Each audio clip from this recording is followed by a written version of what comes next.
how powerful are Rey and Ben Solo? Uh, you could also say and Kylo Ren. I'm going to be covering everything like The Force Awakens, The Last Jedi, um, uh, what is it called? Rise of Skywalker. Um, so basically, yeah, how powerful are Rey and Ben Solo? So let's start with The Force Awakens and The Last Jedi. So I'm going to focus on Kylo right now. So Kylo, he's got one of the interesting things about his like power level in The Force Awakens is he's got a lot of different powers, and I'm going to be speaking mostly about Force powers, but I will address the lightsaber techniques. So he's got like his freeze ability where he freezes blaster bolts, he freezes Rey, which often gets overlooked. Like he freezes a person. That's more significant than a blaster bolt.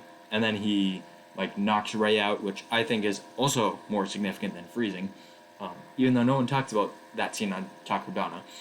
And then also he's got a lot of like mental powers, uh, when he's like probing Rey's mind and Poe's mind, and then also in The Last Jedi when he like tricks Snoke and kills him. Like it takes a lot of mental power to hide your intentions, even though he wasn't really like completely hiding them. He was like disguising them, but that too takes a lot of um, like mental force power to be able to take on Snoke and just trick him. Even though Snoke was being a bit arrogant. Yeah. Um, so then there's now talking about Rey.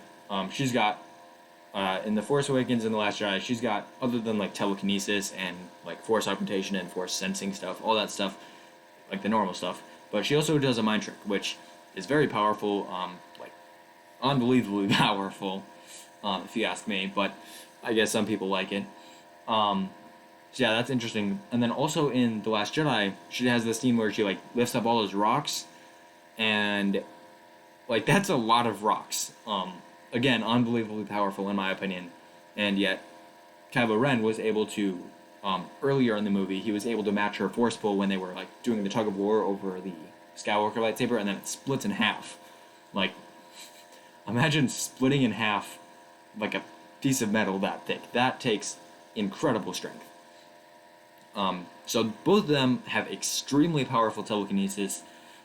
They've got Kylo has a lot of various powers, and technically, or like Rey should as well, because she like force downloaded his stuff, like his information about how to do like different powers. So Kylo must be able to do mind tricks and other stuff like that as well. So they've got a lot of variety in terms of like what they can do, and also a lot of power. But then in The Rise of Skywalker, it's like a time skip, so they get some more training.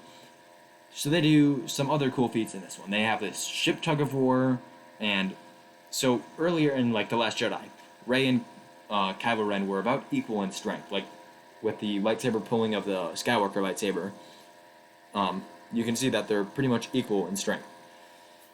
Then in Rise of Skywalker, there's like this transport going up, and Rey like force tugs it, and then Kylo Ren is like pushing against her. So if they were still equal, then the transport would go back to its original speed. But instead, it just slowly creeps forward. So this is helpful to know how Rey is like surpassing Ben Solo. At least that's how I see it. If you see it a different way, leave that in the chat or the comments as to why you see it a different way. But I see it as Rey has now surpassed Kylo Ren, at least in terms of telekinesis power. You can't really extrapolate that off to other powers, but you can at least extrapolate it to telekinesis, which makes sense because Kylo Ren lost all his masters. Now he's learning on his own, and Rey like gained a master. She's getting more training. But then right after that, Rey also uses Force Lightning, which again, unbelievably powerful, but at least it's foreshadowing for her being the daughter of Palpatine. So that's extremely powerful that she can just accidentally use Force Lightning. Not sure how useful it is to be able to accidentally shoot lightning and not be able to control it. That kind of seems like a burden, but in terms of power level, that's a like positive, more power. And then also they duel a lot. So in The Force Awakens, got to touch on duels in The Force Awakens and The Last Jedi. Okay, so in The Force Awakens, Rey beats Kylo Ren in a duel. and there are a lot of explanations for this. Kylo Ren was injured. He was arrogant. He was unbalanced, as Snoke says, because he killed his father. That's gonna emotionally shake everyone. Maybe not like Vader or Snoke, or definitely not Palpatine. Palpatine would just laugh or something. But it emotionally shook Kylo Ren, and he was unbalanced. So you could say that's why he lost. But at the very least, Rey and Kylo were pretty similar in skill level. But then in Rise of Skywalker, Kylo was able to beat Rey. So that doesn't really show their power level relative to anything but themselves, though. So another thing you could look at is Rey versus Luke. And it's a very brief duel, but it's actually one of my favorite. And in fact, it's probably my favorite duel in The Last Jedi. Is when Rey takes on Luke. She uses her staff to try and beat him up, but then Luke force pulls I think it's a what's it called, a lightning rod, and he basically easily beats her. He at one point he literally just grabs her staff and just rips it out of her hand. But then of course she force pulls her lightsaber and has him at saber point. But that doesn't really count. If Luke had a lightsaber, he would take her out easily. So that's one of my favorite duels. That shows that she's not very good compared to Luke Skywalker, though. So still pretty impressive. Another thing you can look at is their fight with the Praetorian Guards, which they do pretty well. Again, we don't really know how skilled the Praetorian Guards are, though. But at least you see that they are about as skilled as two professional ballet dancers and warriors, because they do lots of spins and attacks. And anyways, enough with the Praetorian Guard insults. They're as powerful as elite guards. Luke can beat them easily, both Rey and Kylo, because I suppose. Okay, here's a question for the chat in the comments. When Luke dueled Kylo Ren, he was easily, maybe not easily, he seemed to be easily avoiding Kylo Ren's lightsaber slashes, basically. And the only time that Kylo was able to score a hit was when Luke was able to, and he didn't even strike back. Do you think that he could do this if Kylo were to face him as he was, in person? Or do you think that's only because it was a projection and so he could seem to have more power because he's controlling? If you're playing a video game, you're not necessarily as fast or skilled as you are in real life. Or another question, because Luke projected a younger version of himself, or at least a shaved version, he looks younger, that's the point. Do you think that younger version, whatever age that version of Luke was, could take on Ben Solo, in that same way? Or do you think, again, it's just because it's a force projection and therefore doesn't really count? The business on Cato Nemodia. So leave your thoughts on that in the chat and in the comments. And while you do that, I'm gonna talk about what is it? It's their duel with Luke and the Praetorian Guards. The duels themselves. Who else do they fight? Rey fights two thugs on Jakku. Cool, I guess. She seems to beat them pretty easily. They're both capable warriors.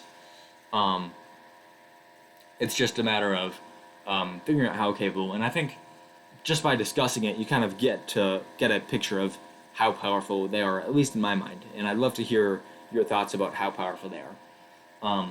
But now I want to talk about their battle with Palpatine, because this is where it's Ben Solo and Rey.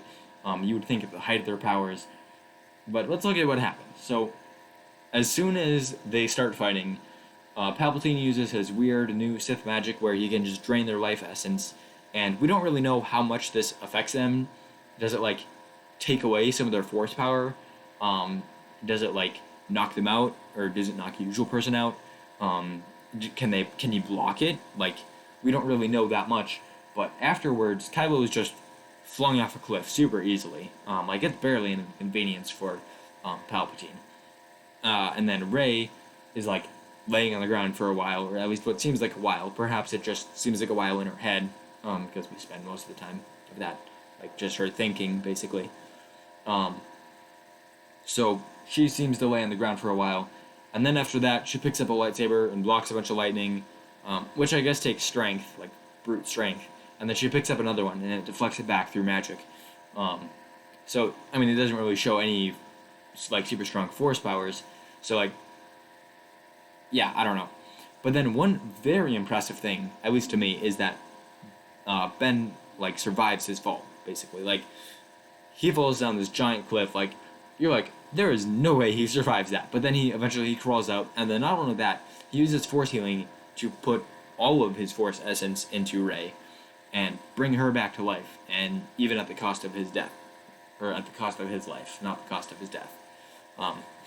Although I would not want to lose my death because that would be boring. Anyways, so force drain, it's kind of this like thing that we can't really understand because we haven't seen it enough times. We haven't seen like someone use it and then this other person be like super tired. Like say Palpatine uses it on Luke Skywalker and he's just unfazed and he just blocks it. Then we can kind of tell, oh, so it's blockable, and a powerful person like Luke Skywalker can block a powerful person like Palpatine. So Palpatine must be more powerful than like Rey and Ben combined. But because that never happened, because we've never seen it in any other context, it's just like, well, maybe it's unblockable. Maybe it drains your physical energy, your force energy, everything. And then in that case, then everything that Kylo and Ben did is super impressive. Another thing we can look at is their brief fight against the Knights of Ren, and Palpatine's like guards, I guess. They don't really have a name that I know of. It might be in like one of those visual guides or dictionaries somewhere, but I haven't read it. So, I mean, they seem to deal with them pretty easily, but that's kind of what you would expect from Force sensitives going up against a few non-Force sensitives. So overall, Rey and Kylo Ren, I would put them around the level of like probably like a high-level Jedi Knight or a low-level Master, in terms of fighting ability.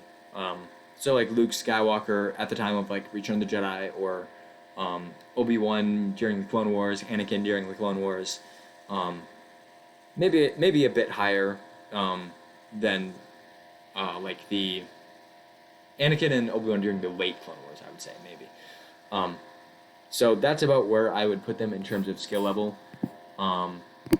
As for like going up against blaster wielders, I'd say, you know what, they're probably not as good against blaster wielders just based on their fighting style and experience. Like, they don't seem to fight blaster wielders very well. But then again, they go up against the Knights of Ren and the Palpatine's like guards, I guess. They go up against them very well. So I guess they must be at least very decent at it. But with that said, I'm going to move on to